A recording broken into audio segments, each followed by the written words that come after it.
On the 3rd of April, the people of Berlin were, not to put too fine a point on it, rather irritated by a demonstration that took place. Hundreds of cars, mostly showing Russian flags, driving in a noisy convoy right across the city from one side to the other. What made it even worse was that the event took place on the day that news broke of the discovery of the massacre in Bucha.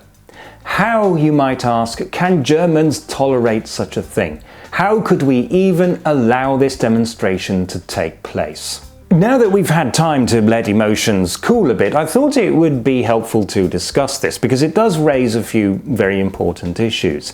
But before I begin, I would like to make just one request. Please be civil in the comments section.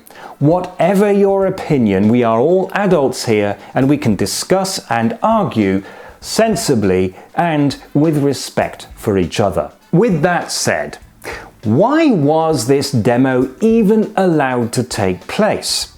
Well, the obvious answer is that we in this country have freedom of opinion and freedom of speech.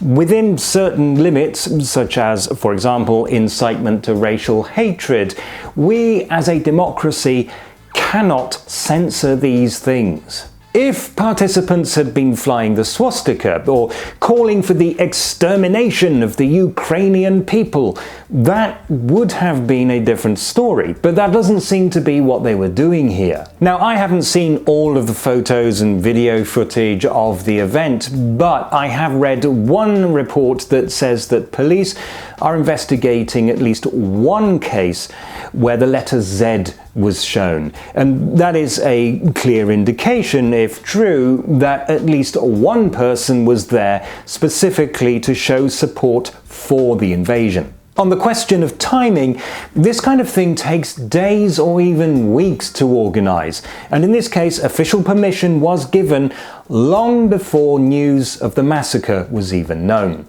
So what was this demonstration actually about? A simple and obvious question, but one that is surprisingly difficult to answer. This wasn't a march with demonstrators carrying banners and chanting slogans that explain their demands. This was a convoy of cars with flags and maybe one Z. The event was organised by a car mechanic called Christian Freyer, who has since told journalists that it was a demonstration against the discrimination of Russian-speaking people in Germany. Now, if that truly was his intent, then he may have a point. To give you an example of the kind of issue faced by Russian citizens living in Germany, Deutsche Bank has been freezing the bank accounts of Russian citizens resident here.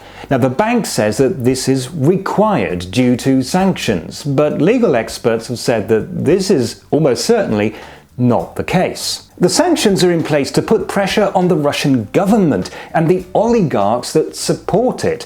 But what Deutsche Bank is doing is affecting ordinary people, like students who may only have a few €100 in their accounts and probably don't even support Putin or the invasion of Ukraine. And in fact, we do know of Russians who have left Russia precisely because they oppose the regime and are therefore at risk of imprisonment or worse. In effect, Deutsche Bank is punishing people simply for being Russian. And if we take Freyer's word for it that this is about the discrimination of Russian speakers, well, we have to remember that a lot of Ukrainians speak Russian as their first language. The most famous of these is Volodymyr Zelensky.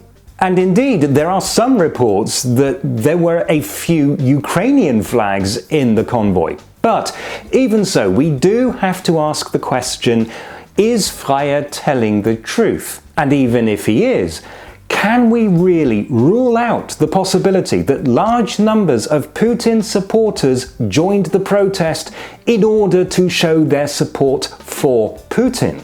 In other words, how many of these protesters were genuinely there to protest against discrimination, and how many were there to show support for the Russian war effort or the Russian government? I don't think it's possible to say. Freyer himself has said that he was surprised at how many people took part, but on the other hand, it seems that the whole thing started with a TikTok video that went viral in which Freier himself demanded no propaganda in schools. Whatever Freier meant by that, the chances are very high that in certain parts of the Russian-German community this was widely being interpreted as "stop telling school children that Russia invaded Ukraine." Even so, this is not something that can be outlawed or censored. It's Russia that is trying to stop people expressing the wrong opinion. And one thing that Germany has learned the hard way is that when you go down that road, very bad things happen. Thanks for watching. I would like to keep the comment section open to you all, whatever your opinion, so please be polite and respectful. Thank you.